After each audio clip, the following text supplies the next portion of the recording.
Hello everyone!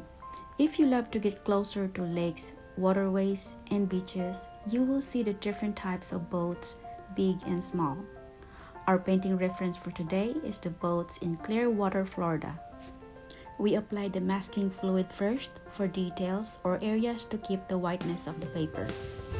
Next, we applied a heavy wash of ultramarine blue mixed with a drop of cerulean blue to paint our sky. While it's wet, dab our wash with a paper towel or facial tissue. I use facial tissue on this one. After our sky, we color our water with cerulean blue, a hint of ultramarine blue, and sap green. You can swap the color of the sky and the water if you like.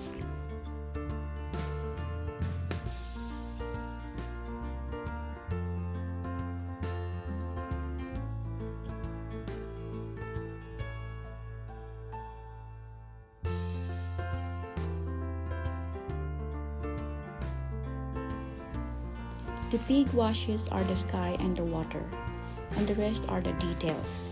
Keep watching and see how we did the water at the end. This is Jelly Storms. Enjoy watching.